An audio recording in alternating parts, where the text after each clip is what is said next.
nosotros no aceptaremos la exclusión de nuestro pueblo de ese derecho. Mr. Gorbachev, tear down this wall.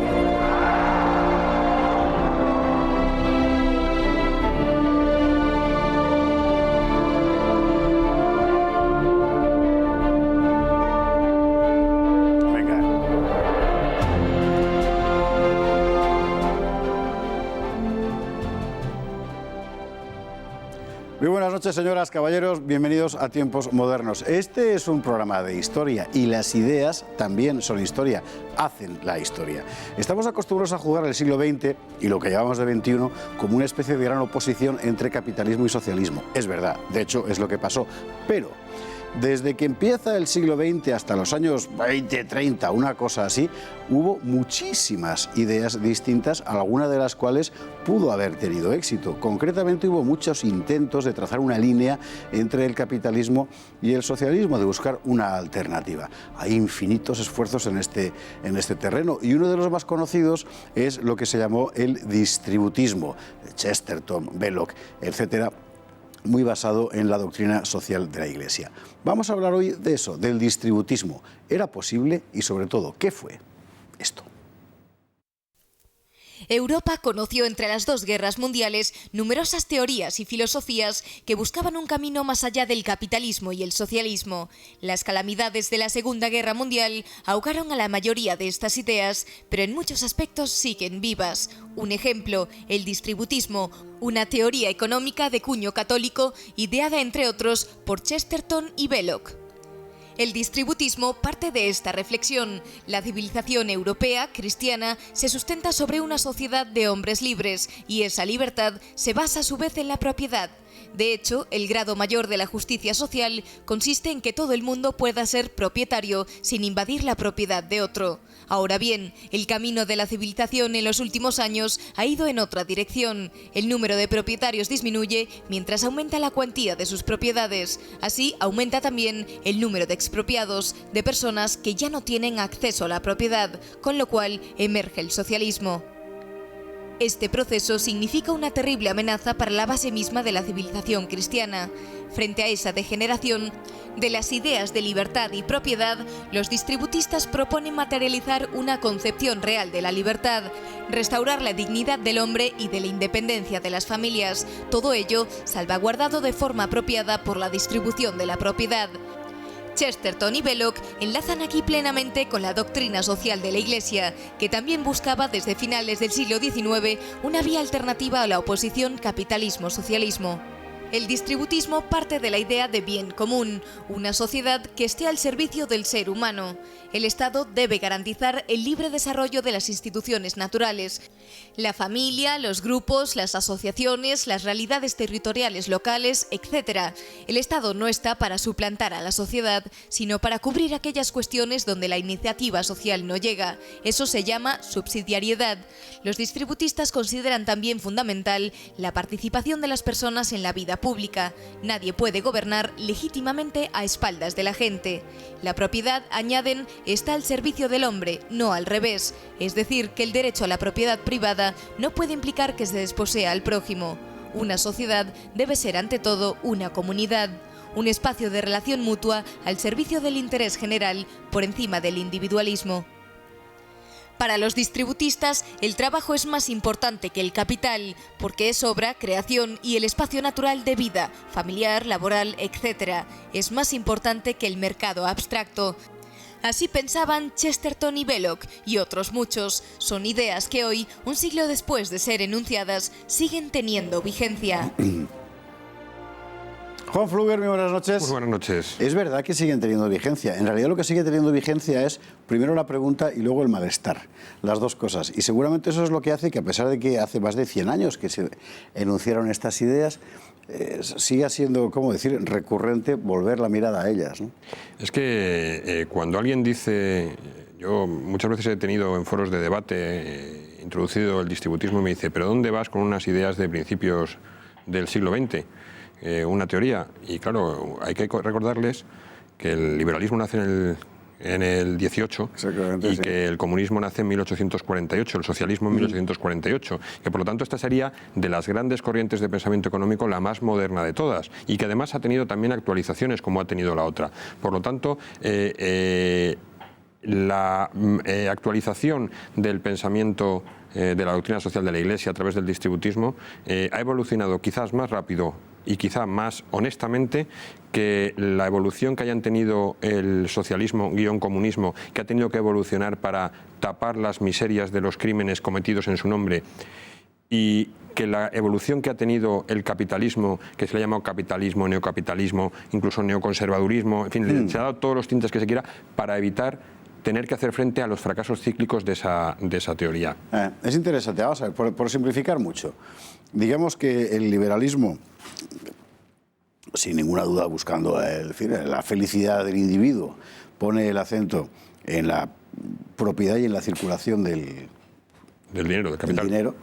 El socialismo, sin ninguna duda también, estoy convencido de su buena fe, buscando la libertad del individuo o su igualdad o su bienestar, pone el acento en el factor trabajo y en la alienación de la propiedad, si es preciso, y entre unas cosas y otras, finalmente, el bienestar del individuo de verdad, es decir, de la persona, de sus comunidades reales, desaparece por completo. El mundo que emerge a finales del XIX es un mundo absolutamente histérico, que va a conocer enseguida quebrantos de todo género, de tal forma que la reflexión que empieza con la doctrina social de la Iglesia, pero que encuentras también en otros autores de otro carácter, como Proudhon, yo qué sé, en fin, venidos un poco de todas partes, tiene mucho sentido. Lo que es muy sorprendente es que en realidad ninguna de ellas triunfa. Todas influyen como elemento de corrección para los excesos del capitalismo o del socialismo, pero triunfar, propiamente ninguna, ¿no? Es cierto, salvo en comunidades pequeñas donde es verdad que existe el principio aplicado del distributismo. Inglaterra sigue teniendo grandes zonas, sobre todo especialmente agrarias o de industrias de primera, segunda generación, donde es verdad que la empresa familiar, que a fin de cuentas es lo que defiende el distributismo, es la que está implantada y la que genera la prosperidad, la riqueza y el porvenir de los ciudadanos. Sin embargo, el problema que tuvo el distributismo es que se encontró en un choque brutal entre dos concepciones que parecían hegemónicas y que al querer dar una opción de volver a unos principios racionales en la economía, es decir, no todo vale, frente a ese capitalismo que deshumaniza al individuo porque le arranca hasta su propia fuerza de trabajo, o frente a ese comunismo que le arranca la propiedad de los medios de producción, es decir, que le elimina como propietario y por lo tanto lo único que puede aportar es su fuerza de trabajo. Aquí lo que se plantea es una cosa muy distinta. Y esa cuestión, que es muy distinta, que es que cada individuo tiene derecho a tener su propiedad siempre y cuando se coordine o funcione sin la imposición a otros propietarios que están en la misma situación que él, eso no ha triunfado salvo en comunidades pequeñas. En Inglaterra sigue teniendo mucha fuerza el distributismo, es decir, la Liga de los Trabajadores en Inglaterra, de los Trabajadores Católicos en Inglaterra, sigue defendiendo el distributismo y llevan casi un siglo en ello. Y tienen muchísima fuerza, sobre todo en la zona del norte de Inglaterra, tuvieron mucha fuerza en los movimientos mineros, sobre todo en las pequeñas propiedades que acabaron con ellas en los años 50 y 60 de explotación minera, en la que el propio propietario de la mina bajaba con sus mineros a picar el carbón y a sacar el mineral, ¿no? Entonces, es verdad que no ha tenido una implantación a nivel estatal, pero hay lugares, Castilla durante los años 20 y 30, con los movimientos de sindicatos católicos, el distributismo estuvo muy vigente. Citas reiteradamente los sindicatos católicos. Y es verdad que en muy buena medida esa alternativa, quien la traza, es la doctrina social de la Iglesia desde finales del siglo XIX y que está permanentemente ahí. Me parece que es importante subrayar que efectivamente hay un fondo que lo debe todo a la reflexión de la Iglesia sobre la cuestión social a partir de la Segunda Revolución Industrial. Sí, la base es la doctrina social de la Iglesia, la base es la Rerum Novarum, que se actualiza en Quadragesimus Annus y luego posteriormente en Centesimus Annus, la encíclica de Juan Pablo II que antes comentábamos.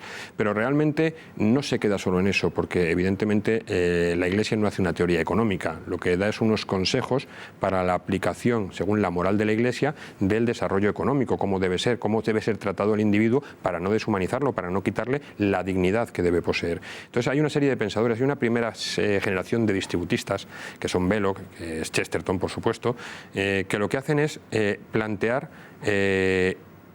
un poquito la doctrina y enseñarla, hacer la pedagogía de la doctrina, ¿no? Crean la Liga de los Distributistas. La Liga de los Distributistas no tiene vocación de partido político, tiene simplemente un carácter docente y se va abriendo sucursales o oficinas suyas en diversos puntos de Inglaterra. Empieza en Londres, Birmingham, Manchester, es decir, va a las zonas de trabajo donde más daño está haciendo la lucha entre el liberalismo y el socialismo-comunismo, ¿no? Y esa es la primera generación, pero luego hay una segunda generación que nace a raíz de la depresión de los años 30, que expande el distributismo, ya no se queda solo en Inglaterra, viene a Europa, viene a Alemania a través de Schumacher, o va a través de Dorothy Day, una persona que su biografía es espectacular, pena que no tengamos tiempo para hablar de ella, que la lleva a Estados Unidos. Y en Estados Unidos todavía se sigue editando un periódico que ella crea en el año 1930, que es el Diario de los Trabajadores, el Worker Journal, que se usa exclusivamente para financiar las ayudas que van a dar a los trabajadores en los momentos en que ellos, como mutualismo, o sea, como un fenómeno mutualista que es propio del distributismo, cuando ellos tienen problemas económicos. Una liga que está muy vinculada, sobre todo a esa América profunda, ¿no? Que ha salido muy a relucir, la América real, ¿no? Que ha salido muy a relucir en las últimas elecciones presidenciales en Estados Unidos. Hay elementos muy importantes de toda esta reflexión que pasan a la economía convencional, a la sociedad convencional, aunque ya con un sesgo distinto. Por ejemplo, la idea corporativista, es decir, que la gente se agrupe en su ramo de producción, sea cual sea el estrato, es una idea que nace en el distributismo, aunque cuando se aplica a la política con frecuencia, como en el caso italiano, es sobre una base distinta, que es que el Estado se queda con todo, con lo cual ha perdido la gracia original, evidentemente. Claro, si el distributismo lo que quiere es defender que la propiedad privada debe estar vinculada al elemento familiar como medio de garantizar la dignidad en el trabajo de generación en generación, sitúa ese corporativismo, que era una idea lógica, es decir, que muchos pequeños empresarios se vinculasen para tener mejoras comunes, le quitas la posibilidad que hizo tanto el socialismo o comunismo como, por ejemplo, el fascismo italiano, de que sean los propios, bien sea quitándole la propiedad o bien sea regulándoles en exceso. Le quitas la posibilidad de que ellos sean los propios dueños del destino de su trabajo, estás rompiendo la idea de distributismo, ¿no? Esas ideas de cooperar, las cooperativas agrarias, volvemos otra vez a la doctrina social de la Iglesia. En España, uno mira, echa la vista atrás, ve todas las cooperativas que se fueron creando en los años 20, 30, 40, ¿por qué todas tienen nombres de santos? Porque las creaban a través de la obra social de la Iglesia y de la aplicación de la doctrina social de la Iglesia. Entonces, eso sí es distributismo. Lo que no es distributismo es, como tú bien decías, lo que ocurre en Italia. Yo te quito cualquier capacidad de decisión, te ordeno lo que tienes que producir y lo que tienes que hacer. Esto ha sido solo una primera aproximación, porque los movimientos ideológicos de los años del primer tercio del siglo XX son extraordinarios. El distributismo quiso ser una alternativa. De hecho, lo ha sido como corrector de los excesos del socialismo, de los excesos del capitalismo. Volveremos a hablar de ellos, de Chesterton, de Belloc y de los demás, con Juan Fruger. Juan, muchísimas gracias. Gracias a ti, como siempre. Y a ustedes, como siempre, muchas gracias y buenas noches.